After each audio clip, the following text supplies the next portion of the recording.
Welcome back to the channel. Spider-Man 99, obviously an excellent champion.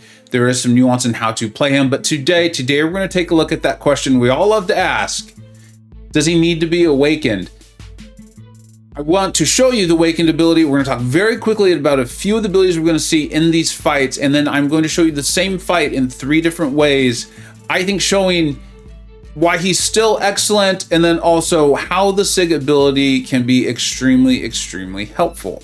All right, if you're enjoying the content, please make sure to hit like, subscribe, notifications sound amazing, and then also shares. I appreciate all the support. All right, so the signature ability, as you can see it here, ruptures have a 12 to 80% chance to not be consumed when a burst of physical damage triggers. This is kind of a big deal, especially because of the fights you're going to be using him in are often going to be these power gain fights, these pesky mystic champions that have this a lot lately, and then of course nodes. Additionally, he has a significantly increased 25%. I'm going to say that's insignificant combat power rate while the opponent is affected by a wither debuff. It goes from 5 to 25%. And then what are the important things we're looking at here in this video? While dodging backwards, Spider-Man 29 is not struck by attacks. Dodging an attack this way will trigger his debuff pausing ability. He doesn't gain buffs, but instead of dex, he's going to pause his debuffs, right? That's going to be the exhaustion and the wither or anything else that you're landing and applying as a debuff onto the defender. These ruptures, that's going to come into play with the SIG ability. You can see what they do, and then they're going to burst each time the opponent gets to 0 power or when they gain a bar of power. The heavy attacks will be applying an exhaustion debuff, decreasing critical damage rating. That's nice. It's not a bad thing. But this is the bigger thing, is the potency of the power gain effects by 15%. It does have a max cap of 5, right? And then the special 2 is what we'll be looking at as well. On activation, inflicts a wither debuff. This is the big one. This is the big one. The exhaustion's not bad, it's helpful, but the wither is the big one, reducing ability power rate by 125%. You can stack that up to 5 times, which is a massive decrease. You're inverting most things by then. And then each hit deals a burst of 1,000, basically 400 physical damage per unique debuff on the opponent. And you're gonna see we can stack quite a few debuffs. Those were the basics. I will probably eventually get out a how-to on Spider-Man 99, but I know this is the hot question, especially as a lot of us go through this featured crystal. And then at the end, I will definitely show you what I end up deciding on my own account. All right, let's jump into these fights. All right, like I said, this fight was specifically chosen just to be able to highlight what the SIG ability does, not necessarily because I think Spider-Man is the best answer for this fight, but it will provide us some really good indications on the SIG ability and really what Spider-Man can do here. This is that 6.3.4 stacked Hyperion. I'm sure everyone remembers him. We've got Bubble Shield, which will be a bit of a problem. Brute Force is an issue because we're going to start taking damage if we're not landing hits. Improved power gain. Hyperion gains enough power as it is. Do we really need to have it increased by 100%? And then Supercharge. Supercharge is where this becomes an even bigger problem, right? Every 15 seconds, he's going to activate a power gain buff, gaining 20% of their maximum power. For this very first fight, we're going to look at 3 fights. For the very first fight, we're going to look at Spider-Man 99, all on his own, Miguel, no SIG, just him. All right, so let's go ahead and take a look at this. You will see me try to land the heavy to kind of get the exhaustion going. This fight really, this feels very frantic. It feels very hectic because I'm trying to get to my wither debuff as quickly as possible, because even the 125% still not going to handle the 100% increased power gain plus the power gain and then that supercharge as well. But if we can get to it, it will help significantly, as you can see. Nice reach on his heavy here. I really did like that. You can see we're not really able to land our ruptures though, or at least they're not staying on. Remember, the SIG ability is what's going to get them to reapply. So even if they burst, they're just bursting and going away. The fight felt very hectic. I imagine if you did this, I don't know, a ton of times, maybe you could get this down, but I did give it multiple attempts. I just didn't feel like I was able to get into any sort of power control, meaningful anyways, and get anything done. You can see I finally landed the wither, but by this point I've already taken an SP3. It's going better though. It's going better. I would want to be hitting into Hyperion's block if I could to land more ruptures, because when you land the wither, you have 100% chance to land your ruptures. When you hit into their block, you see that happening right there. The problem being as I'm hitting into his block, I'm not pausing my own debuffs because I'm not dexing. And additionally, I'm now taking brute force. So again, I wanted to really highlight where and how and why the SIG can be important and what sort of benefits you're going to have from it. This isn't the fight you're probably going to be taking him into, so this doesn't mean that an Unawakened Spider-Man 99 is bad. It's just showing you how helpful the SIG can be. That's the point of this video, is to test this out. Okay, we're going to take the Anti-Venom Synergy. I know you. There's been a lot made and done on that. Karate Mike has done a full video on it. It is extremely helpful. So I wanted to test this again with Anti-Venom, especially if he's going to be a frequent travel partner of Miguel's here. It's allowed us to start with Wither. And you can see this is a significantly calmer fight. We're allowing to hit into the block. When Hyperion went above a bar of power, the ruptures bursted. So here they're going to burst. There's some nice damage there. The problem is that they just completely fall off. And so now I'm having to choose. Do I want to be focusing on dexing? Do I want to try to land some heavies to land the exhaustion? I don't want to lose the Wither. I know that for certain. But the amount of damage I'm able to do is minimal. I'm actually losing the fight right now. And so much of that is just because I can't just sit there and parry and heavy into him. I can't really land my combos to get back to another SB2 to land another Wither. If I just sit there and hit into his block, I'm going to get the brute force. Additionally, my ruptures are not replicating themselves. They're not replicating, but they're going away when they burst. This felt like a losing battle. I did this fight multiple times. I believe someone could get this done.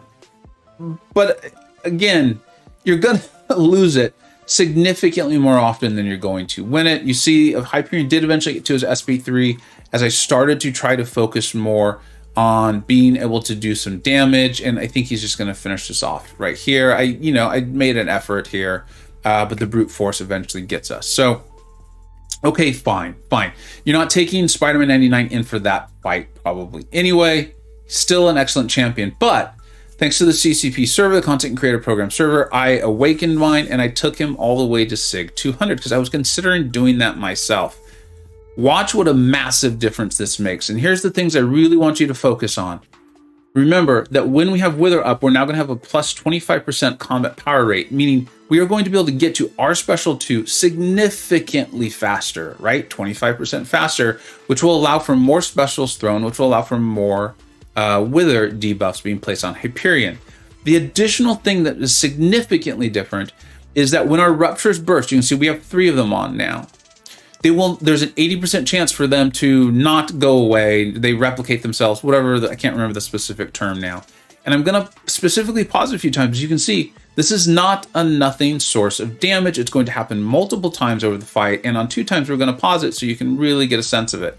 Check this out, this is cool. So because of this, we're able to focus on hitting into his block. I don't need to worry about it as much. You see the first rupture burst, 8,359. That is not nothing, especially in light of the fact that 80% of the ruptures actually stay on Hyperion, meaning we can focus on doing our dexing and pausing our debuffs. Watch this. I knew that I wanted to start trying to dex. I'm pretty sure I'm going to land one here.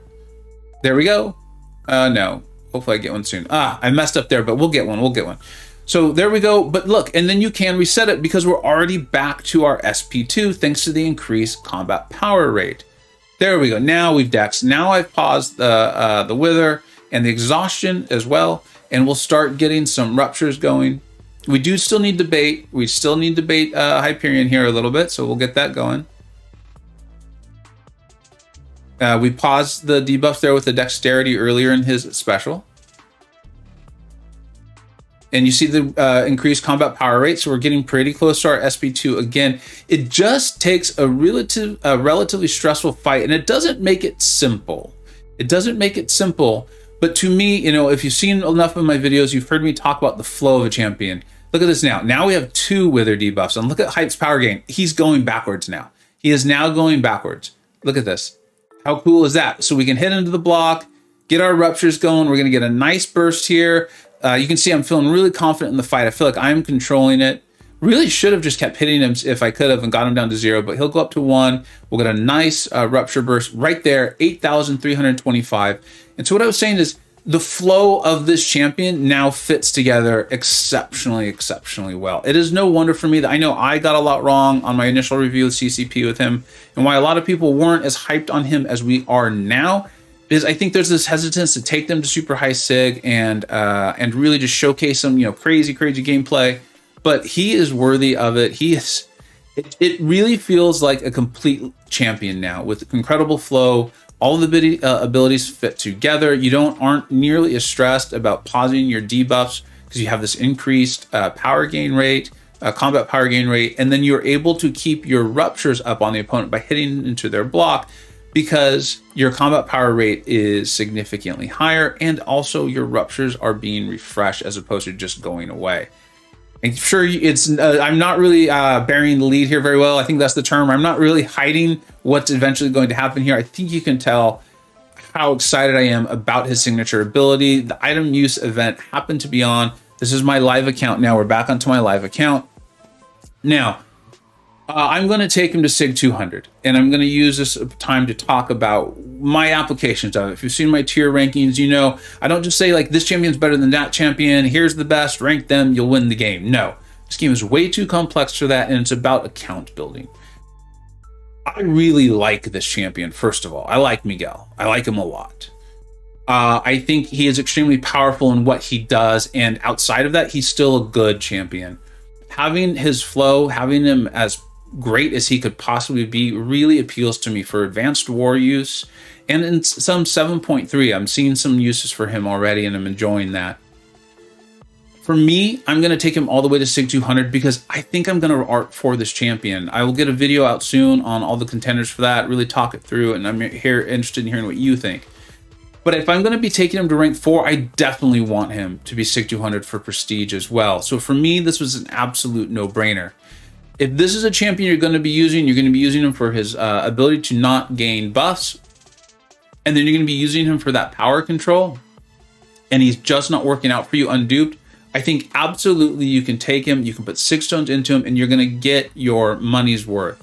I think he's really going to suit you well if that's how you're going to use him.